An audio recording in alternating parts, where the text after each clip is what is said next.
begin our in-depth focus into seminary life, I would like to take the opportunity to dispel some myths, some common myths regarding seminary life in the morning. Hello, thank you everybody, thank you. Good to be here. I'm recording this actually Wednesday morning when it should have been out this morning, so hopefully you're up by now. I want to first start with our joke of the day from our only student I have, okay? So, Alexa, tell me a joke. Why do meteors prefer cold showers when they get home? I don't know. They're always burning up on entry. I love that. Okay. Couple things. Some of you are still not using the Adobe Scan. And if you have an Android that isn't working real good, there's actually other scanners out there. And also, if you want to know how to use the app, just get on YouTube. All I did was type in Adobe Scan and all these examples came up. So it's not that complicated, people, okay? And plus there's other ones out there. So please see if you can find one that works. Remember, what they do is they turn it into a PDF. Okay, and this one is called No Worksheet over Socialism PowerPoint, okay? And I'm sorry about the first four, those are kind of long. So what I'm going to do is I'm going to zoom and then I'm just going to let you pause. That way I can keep this video shorter. So this is designed for you to pause. I'm going to zoom in, you pause it, you get it written down, and then we'll keep going. That way I can keep the video shorter. And also I want you to, when you fill it out, hopefully you can see this. I'll hold it up a little closer. So I'm using Ethan today. So he'll put Ethan Social. That's what he will rename the PDF as. Ethan Social. And so you will do the same thing, and that way I can keep it organized. Now, mind you, the goal was by the end of the day, all three worksheets would be in, and most of you already have them in. And I got to unfortunately make phone calls for the rest. And then the plan right now is that we circle on Friday. And that, of course, will be done by video. Also, keep in mind that all your paper sheets will be handed in. Okay, that I'm still working out, and there's going to be a survey again this morning asking some more questions. And so I'm not going to get into that right now. I want to get started on this. So remember, all your papers will be handed in. Okay, so keep that in mind. So I'm going to jump into it by really super nice pointer here. Yes, thank you very much. And we'll have a few commercials too. So remember, I'm going to zoom in and you have to pause. So if there's any more announcements, I will give them to you at the end. Hopefully that's it. So anyway, let's keep going. So, socialism overview. When you talk about Marxism, you're talking about socialism. And I'm not doing this because Bernie's running for president. I was doing this for years before I ever heard of him. So let's go over what is socialism. So there it is. I'm going to zoom into it. A scientific system of governing that has no ownership of property, with all the means of production controlled by the state. So I'm zooming in right now, and then you're going to have to pause. Okay. Next. What is totalitarian socialism? And that is, oops, wrong one. All aspects of life are brought under political discipline, usually called communism.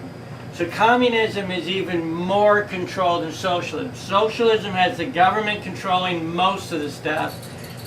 Communism has the government controlling everything, and I mean everything. So there we have it. Again, I'll read it one more time and then you have to zoom. I'm zooming. You have to pause. All aspects of life are brought under political discipline, usually called communism. That's a pretty short definition. So now, pause it. Now I'm going to number 3. What is socialism applied to economics? This is usually political agencies. This is using political agencies to provide goods and services that otherwise would be provided privately in the marketplace. Most of our goods and services, for instance, are TVs. They're not manufactured by the government. They are manufactured by an independent company. In communist Russia, TVs were manufactured by the government. And most people were lucky if when they got home their TV worked. Okay? So, because who are you going to sue? The government? Yeah.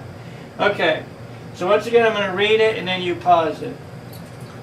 This is using political agencies to provide goods and services that otherwise would be provided privately in the marketplace. Okay, zooming and pause. All right, you had your chance. 3 things that the private sector may not easily provide. So here we go. Number 1, national defense, law enforcement, certain public services. Obviously, I didn't do it one at a time, did I? No, those are all 3 of them. So I'll read it one more time and then you need to pause. National defense, you know, big army, big missiles, all that kind of stuff.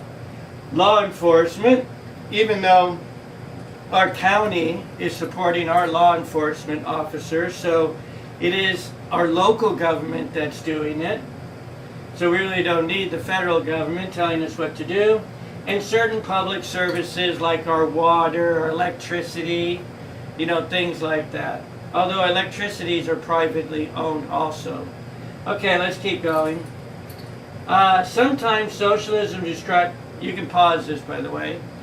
Sometimes socialism is described as a system that makes charity compulsory, but is much more, it means central planning. Food stamps is welfare. That means it's helping you out. Okay, that's welfare. Government-owned farms and grocery stores are socialism.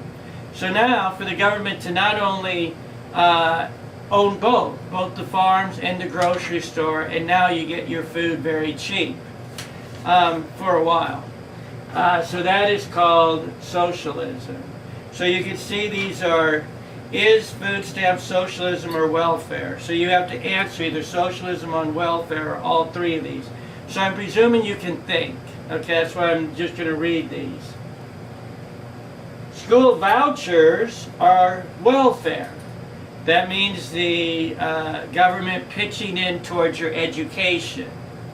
Government-run schools is socialism. Because can the private industry run a school? Well, you guys are going to a private school. So apparently the answer is yes, okay? Capitalism lets you take risk. To start your own business means you are risking that you might fail, okay? So in your entrepreneur class, you find out right away that if you're going to start your own business, you are accepting the risk. And you can do really well, but you're accepting the risk you might fail and lose a lot in the process. So, number 9, does capitalism entail risk? Yes. If you start a business, what is the risk you're taking? You might fail. Again, you can pause it. We're going to continue on. Oh, no, there's another one. People who don't like to take risks give up some freedom for a sense of security. And so that's a yes or no for number 10. Because if I'm working for somebody, I don't have to worry about the overhead, the insurance, all that annoying stuff, payroll, etc., etc. So there's a little less worry. And if the business goes under, I just get a new job. So I have to be in there at a certain time. I don't get a clock out at a certain time. I play by their rules. So I'm giving up some of my freedom because now I don't have to take the risk. So that's why people like socialism, because they want somebody else to worry about everything. But of course, when it's done government-wide, it fails. So let's keep going. Now we got a new one. Does socialism believe that it's most charitable? Yes. Yes. And why? That's the more important one. Socialists believe that with the government in charge, there will be no poor people, no crime, no health problems. And if you pay attention to what socialists say, this is exactly it. Okay, does that happen in practice? No. No. You always have more poor people, more crime, and more health problems. Because in a socialist country, you got free health care. So you go in there and they say, wow, you need a pacemaker. Great, because I don't have to pay for it. And they said, yep, put your name right here. Our first opening is 1.5 years. And I go, well, no, I might die in 1.5 years. Sorry. The government tells us first come, first serve. And so that's happened before. Anybody that's lived in a socialist country will tell you this is reality. It's all free, but you better wait in line. And if you say, well, no, I want to go find somebody to do it for me, sorry, that's the rules here. So if you want government to take over your health care, just know that in many cases your friends are going to die because they're going to be put on the list. Because we are naturally selfish, we like the idea of the government helping the homeless. So we don't have to. Like, this is great. They can help them because you want me to sacrifice some of my time and help these poor people. You know, like these groups, these church groups that will actually build a house for somebody. You go, no, I'm not going to do that. I'm going to play video games. So everybody's excited about that. Let's have the government help the homeless. The government help the elderly, so we don't have to. Let's help the sick die, so we don't have to watch it. And so it has a lot to do with selfishness. So that's the answer, actually, because we're naturally selfish. That's something during Lent we try to get over. So let's keep going. Some socialists will say that the real socialism never been tried. So they can always say, hey, I know it failed in every country, but I got a new plan. So everybody, anytime a country becomes socialist, it's because they're smarter than the other guy. This is true because the idea of an uncorrupt, perfect world can be created on paper, but it never works in practice. So yeah, it looks great on paper, love it, but in reality, does not work. And the next PowerPoint, that was the other commercial announcement. The next PowerPoint, the last one, I want to redo it. So then I got to get you the note worksheet. That's why I wanted to see who had printers. Those that don't have printers, that I'm still working on. I got a plan though.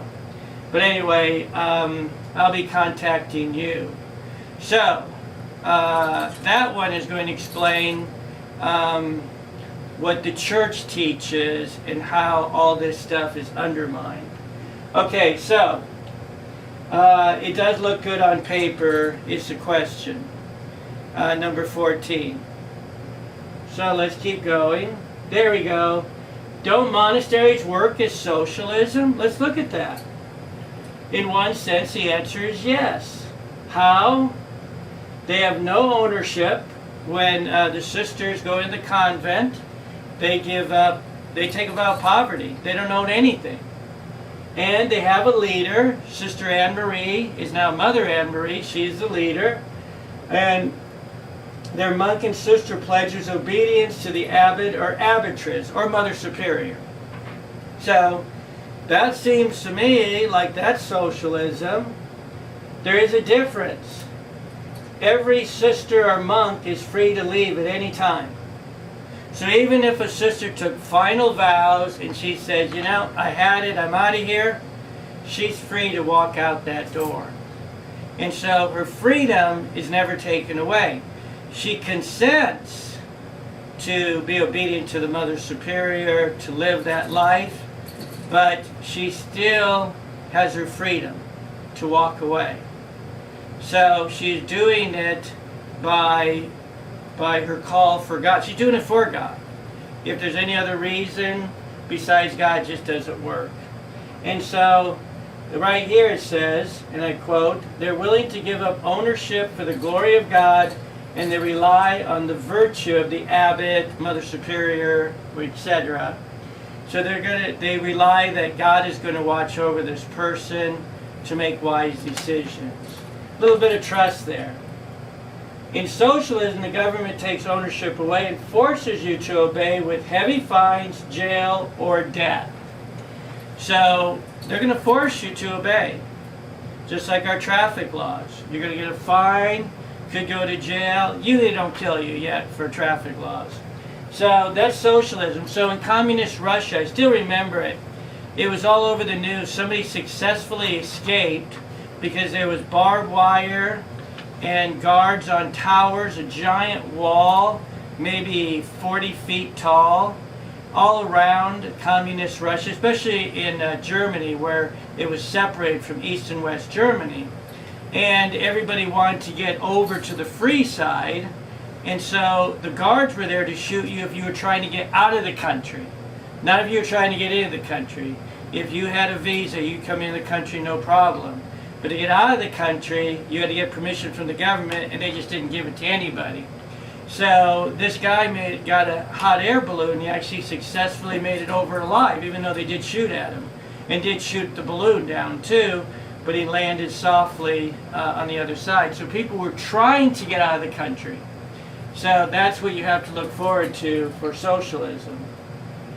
Communist Russia, yeah, that's what I was just telling about now. They had fences and guards to not keep people out, but to keep people in the country.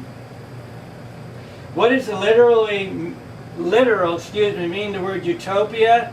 No place or not a place. So we had that before when we were going over St. Thomas More. Remember that? Utopia? And so number 17, you have what is the difference?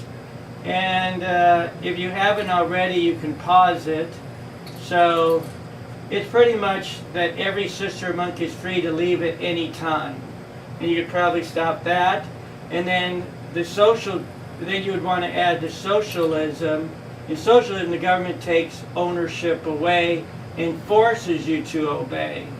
So you got this first half right here, right where the red dot is. Then you have pretty much the whole sentence here for the answer for number 17. That's why there's more room there. So you guys I'm going to zoom it in, and you guys pause it then, okay? Okay, I'm presuming you unzoomed it. You unpaused it. So now we're in 18. Who was the first one to use it? Oh, the word utopia. I'm sorry. Number 18. Oh, didn't see that. Wait a minute, let me go back. It says here, number 18, in socialist countries, what are your three choices if you choose not to obey? Heavy fines, jail, or death. Then number 19 is the literal meaning, which is no place or not a place. And number 20, the first person to use the word, and that is St. Thomas More. So again, I'm zooming in on it, and you can pause it, but I'm really going to go fast here. So pause. Okay, 21. Was St. Thomas More a socialist? Well, the answer is a big no. The book is probably like St. Augustine's City of God about the perfect Christian world. He's just trying to give us an image. So no, he wasn't. Now we're going to next slide, number 22. What are we in our history overview? Where are we? We're in the middle. All the rationalist philosophers we have gone over have laid the foundations of a house called socialism. So, what were the early philosophers like? Is that the right ones? Let me see. Okay, there they are. It says 23. What were the early philosophers like? They were the architects. Marx and Engels made the floor plans. And then yep, I think that's it. They made the floor plans. They're an architect. We're drawing it out.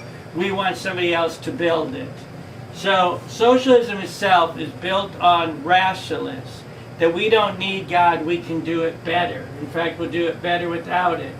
And then the actual house was built by Hitler, Lenin, and the like, Stalin, you could go on and on. And so there we go. They laid the foundation, the floor plan, so to speak. They were the architects. I don't have architects here. Sorry, you can put that in there. So I'm going to zoom in on this, summarize it the best you can. And now I'm pulling out and we're going on. One thing all of the above have in common, they all wanted to build a world without God. And that would be number 24. Number 24 is right there underlined. Now that one's easy. That one was easy. I underlined it. So you can thank me later. So, we're on the back side.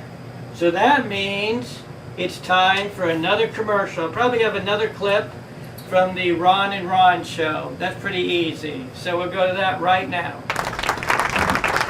Hello everybody and welcome to WMSM TV. My name is Ron Bankford and we've got a great show as always. And we've also got an addition here, little Bosco. He'll be joining us all this whole hour, I guess. But first, as always, we're going to go to the Ron and Ron show, and then we'll go to our outline board. Hello, Ron. How you doing? Yes. How are you doing, Mr. Bankford? Very good. Ron, what's the issue of the week today? The issue of the week is the baritone. Yes, there's another side of me, a more mature side of me, which is trying to learn this lovely instrument. Really? Yes. And can you play that lovely instrument? Yes. Today I'm going to learn how to play the baritone right here on MSM TV. Really? You will hear my first note. Okay, Ron, go for it.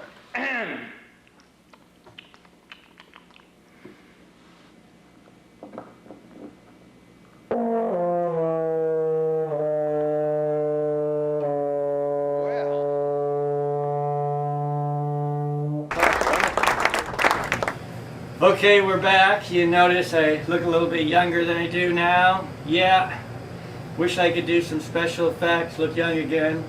Anyway, let's have our mid-term joke, okay? Alexa, tell me a joke.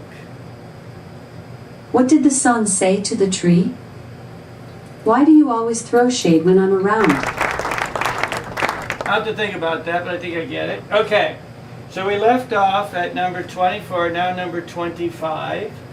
And we do have a new slide. What is the difference between capitalism and socialism? At the heart, the difference is the calculation of economic value. So there's your words. I'm sorry, I should have underlined it. So start with the C word. The calculation of economic value. Okay, you can pause it if you need to. In capitalism, the free market, the product is worth what you can sell it for. That's the answer. So the question says, in capitalism, how do we know the value of a product? It's worth what you can sell it for. Right there. Should have underlined it. And again, you can pause it. But I'm going to explain something very quickly. So, you want to start a company making cakes. Well, when you calculate everything in there, it's going to cost you $12 to make a cake. Okay? And if somebody can go down to Dale's and get it for $6, then you're going to go out of business. Because somebody else can make it cheaper. But if there's nobody making cakes in town, you might be able to sell for $20 a cake. Okay? So, it's worth what you can sell it for. Now, that is not the way in socialism. In socialism, they calculate it by the value of labor. Example, who is the better musician, Bach or Lady Gaga? But regardless of who is better, sorry, typo, Lady Gaga has sold more and made more. So people look at Bach and say, the guy's a genius. Look at the music he wrote. And they look at Lady Gaga and say, well, yeah, you know, it has qualities to it, but nothing like Bach or, orchestra. But yet she's made way more money, way more fame, okay? So again, that's capitalism. So I think I asked that question, didn't I? As is calculated by the value of labor. I'm sorry, by the value of labor. That is number 27. In 28, blank versus blank, what is the example of better not being worth more? It's Bach or Lady Gaga. That's the answer for number 28. Answer for number 28 is Bach or Lady Gaga. That's the example. Okay, now we're going to 29. Again, I'm zooming in right now, and you can pause it. So now we're over here, number 29. Which is the more moral system on paper because it tries to be fair? It's no question socialist. The socialism is on paper more fair. And number 30, which is very subjective system that just isn't fair sometimes. That is capitalism. Because it isn't fair that I have to pay all this money for this product. You know, it doesn't seem worth it. And there aren't they? I can't think of anything right now. So let's keep going. In practice, the irony is capitalists build decent and humane societies on the basis of an amoral approach to economics. And socialists build exploitative, you guys know how to pronounce it, and humane societies on the basis of a moral approach to economics. So, number 31 is right here. 31 right here. So, in practice, the irony is capitalists built decent and humane societies, and then in socialists built the other kind. So there's only two words there. You can pause it. I'm not going to stay there. We're at 32. And what is the labor theory of value? And so number 32, the answer is right here. It's in italics. Labor theory of value. So Marx's labor theory of value, and this is one where you only have to write down 3 words and not the old sentence. You're welcome. So, Marx said the labor theory of value means that the value of a product is measured by the labor necessary to produce it, regardless of the market price or value of the materials. So he's always looking at labor. So if it's taking you 2 hours to make a cake, and the left wants the minimum wage up to $15, so that means when you go buy your cake, you should be paying at least $30 for your cake. And so the price goes up. And what did Marx say was theft? To squeeze more value out of a product beyond what the workers are paid. So that's number 33. For Marx, it's actually being a thief. To squeeze more value out of a product beyond what workers are paid. That is Marx's. So that's a long sentence. I'm zooming in right now, and you're going to pause it. Okay, now we're on 34. Marx's quote. So this is a who said, so you just got to put Karl Marx. So just put Marx right there. Oh, it's right there. Capitalism is dead labor, which vampire-like lives only by sucking living labor. And lives the more labor it sucks. And so it's a vampire. It's dead labor. Vampire-like lives only by sucking living labor. And lives the more labor it sucks. So that's kind of a strong quote. Next one, so this is easy, I'm sure you already wrote it. Next one is 35, which I'm at the pause. American socialists will tell you that there is a big difference from socialism and communism. This is what you have to write. They would tell you that all the bad stuff done in the name of socialism is communism, and all the good stuff is socialism. Or, all the bad stuff is communism, sorry about the missing M, and all the good stuff is socialism. There's a sentence you have to write right there. Okay? In bold print. So I'm going to zoom it up and then zoom, pause. Okay, number 36. Although in practice socialism always becomes more oppressive. So how is socialism and communism alike? There it is. Notice that there's bold print here. They're systems of production for use based on public ownership and centralized planning. Those are two key parts. Public ownership, the government owns it, and centralized planning. That means the government decides what goes on the grocery shelves. And the government decides what you're going to farm. And I'm not exaggerating this. They decide what you're going to plant for crops. They decide what animals you're going to bring up. Everything is by them. It's called central planning. Government does everything because they're smarter than you. In Marx's view, socialism is the in-between step to communism. So number 37, in Marx's view, socialism is the in-between step to communism. Again, I wrote that out for you, so you only have one word, so we're going to continue. Next one is long. Because all socialist countries have ended up in failure, your modern socialists would say, don't judge us by the socialism that the world has experienced. Judge us by the socialism we dream of. So the quote is what you have to write. Don't judge us by the socialism that the world has experienced. Judge us by the socialism we dream of. Okay? So I'm going to zoom it. I probably already zoomed it. You're going to pause it right now. Okay, you unpaused it. A good example is the difference between India and Hong Kong. We're going back a ways. And in India, after World War II, India was ahead of Hong Kong as far as making money, the means of production, etc. Gandhi took a more moral approach and wanted to make sure everyone had a job. So he wanted each village to be self-sufficient. He was against specializing in one area, and he was against technology because usually technology is labor saving.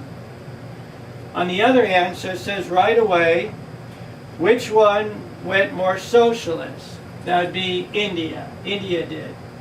And which one went more capitalist? That would be Hong Kong.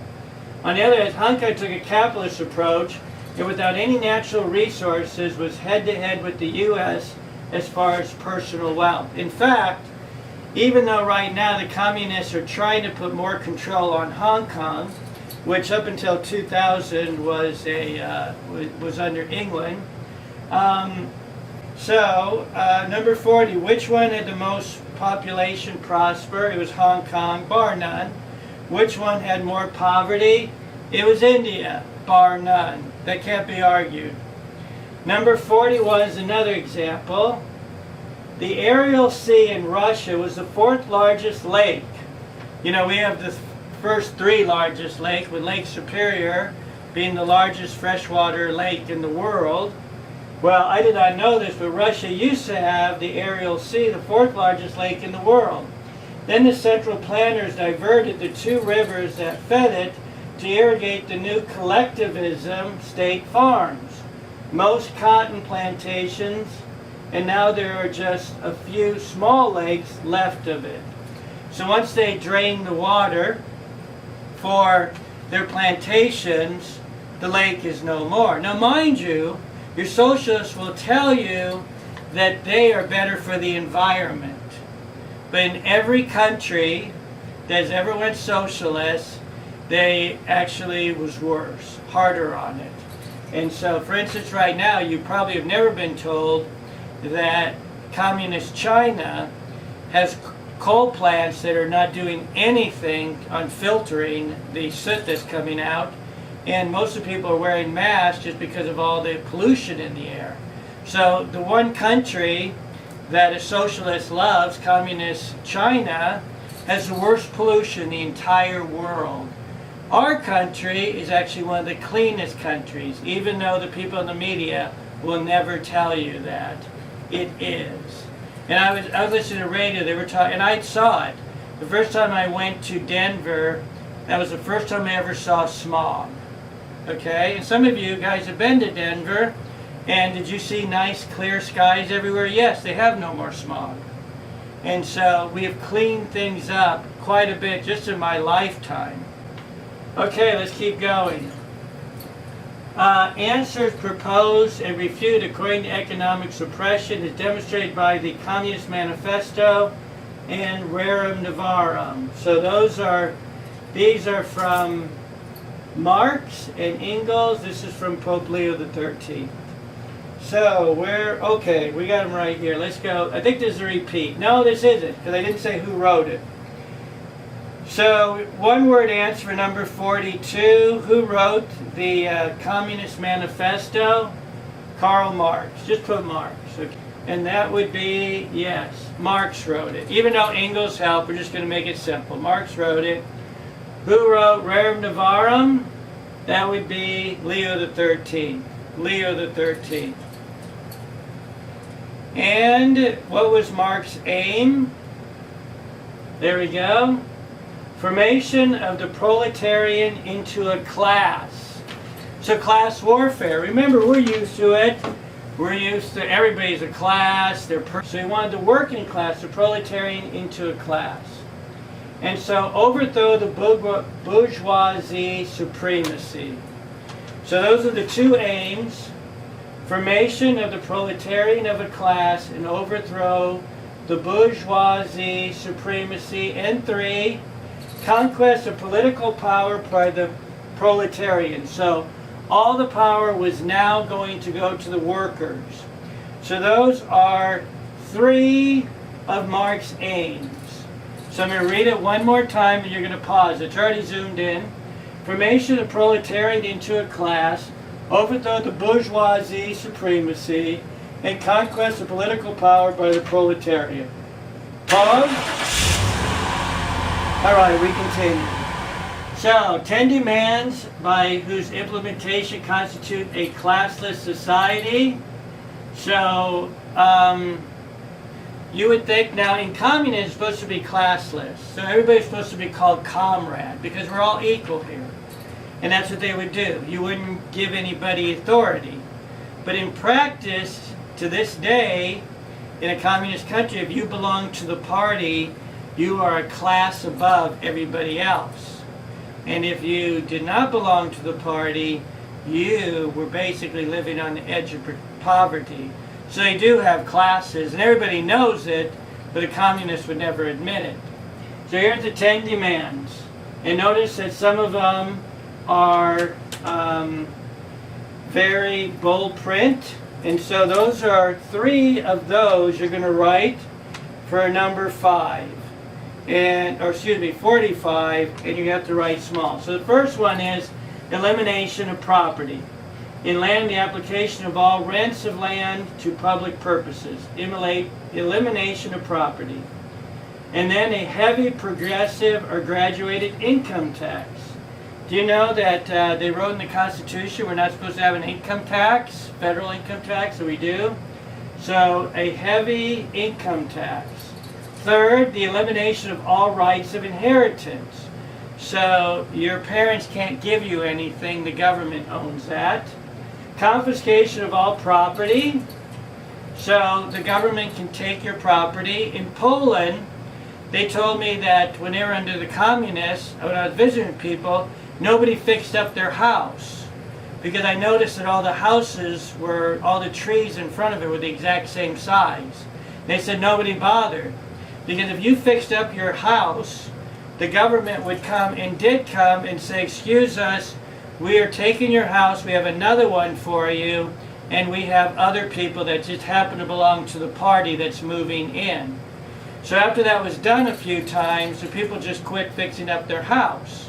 And so, and remember, I was in Poland on World Youth Day, and a lot of the people there still, the older people, remember what life was like under communism. So what happened was, once Poland became a country again, everybody started fixing up their house, fixing up the yard.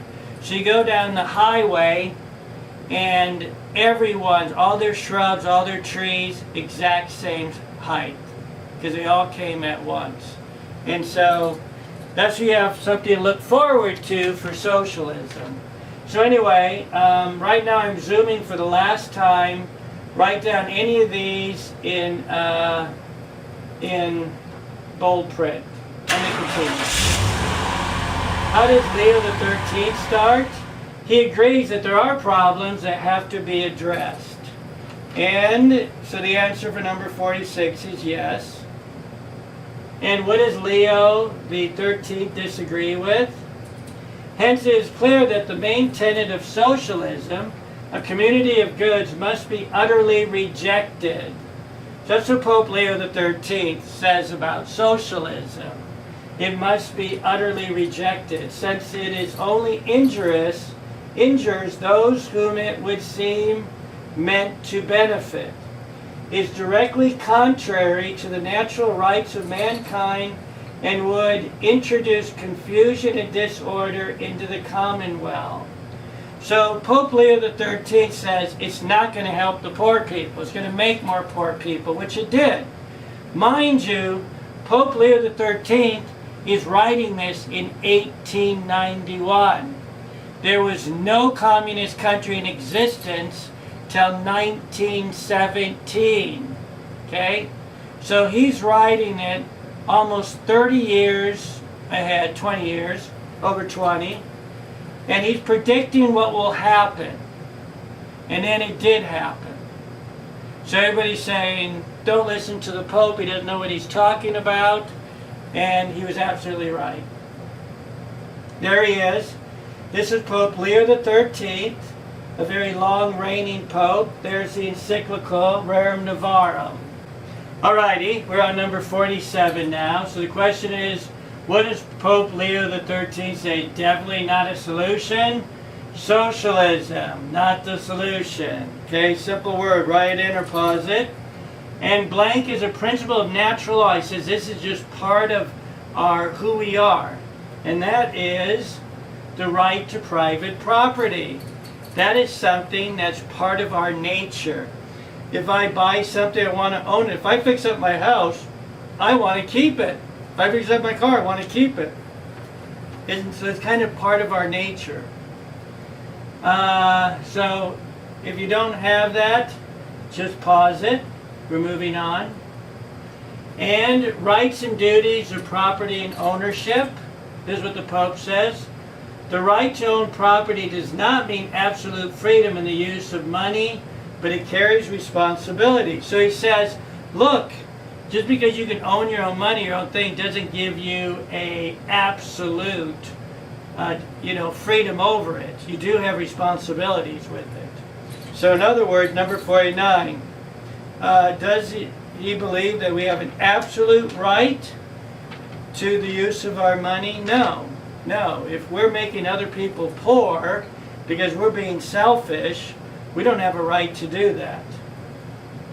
And the rich have a responsibility to support their needs, family, standard of living, but also the poor by giving them alms of what is left over.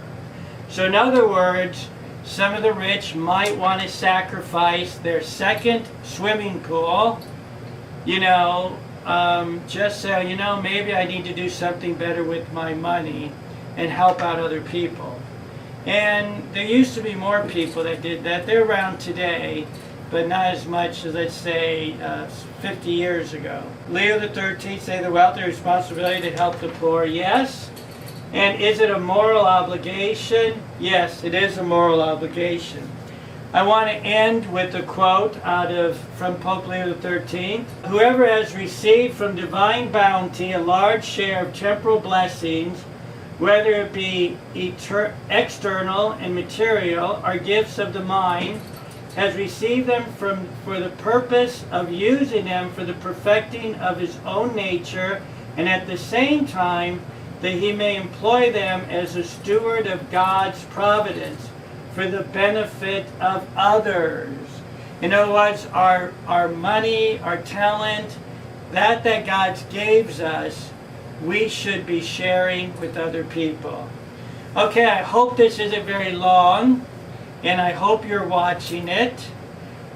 Please pay attention to anything that's out there on the Remind app. I'm going to save stuff for that. And again, please scan this in using the app. Get me a copy of it, please. And we'll see what happens tomorrow. All right.